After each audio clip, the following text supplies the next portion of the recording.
Hi guys, Hi guys.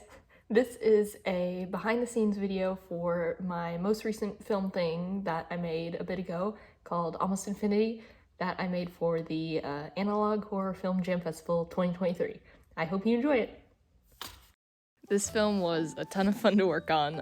I loved just kind of experimenting with a bunch of different art mediums and stuff, and yeah, I tried my best to kind of create a fun, unique style.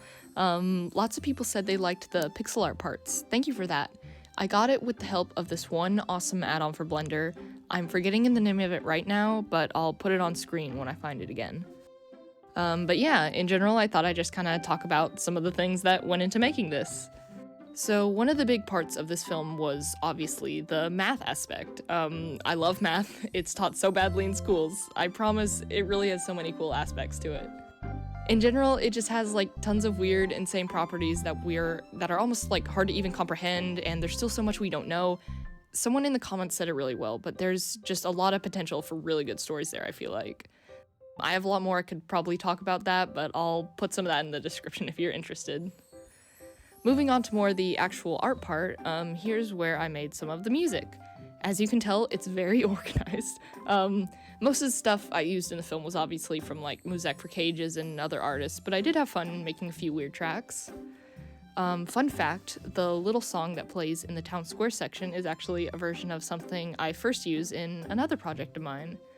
Shameless plug, by the way, go watch my weird little series if you want. I've been taking a bit of a hiatus, I guess, but that's where I'm mostly kind of posting right now. I do a lot of multimedia stuff kind of similar to this. Guys, I have a terrible idea and it's gonna work so well. It's gonna work so well, you're gonna love it so much, and yeah. You can't see me, right? Okay, good. This one goes to that. Can you tell? I think it's very obvious, but I have a fishing line attached to all these things, and I want it to where all these drawers open up on their own, right? And so I'm just gonna edit it out in post, which I think is possible. It's gonna be like really pixelated because I think it's cool. I don't know why.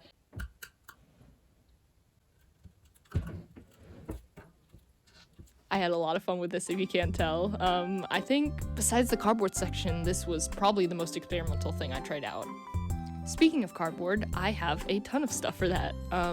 This part was definitely the most time consuming, but it was so worth it. I originally planned to do real stop motion, like actually just taking everything and moving it frame by frame, but I quickly figured out that it would just take way longer than I had time for. And I also I don't think I set myself up for it as much as I hoped I did, but it was alright. Big praise to anyone who actually does that, but the main thing I ended up doing was just taking pictures of every element on its own, cutting the background out, and then stitching it together in After Effects. Personally, I'm still super happy with how it ended up. Lastly, we have the character designs. Tom was the only one that fully showed up, of course, but I actually made complete drawings of everyone before modeling them. Sad you never really get to fully see Ada, but I'm glad I did this anyway because I love how it turned out, honestly. For example, on the left is Tom before I actually tried giving any of the characters good outfits. This was definitely a necessary step. Shout out to the mom, by the way. Literally the only sane one in the entire town.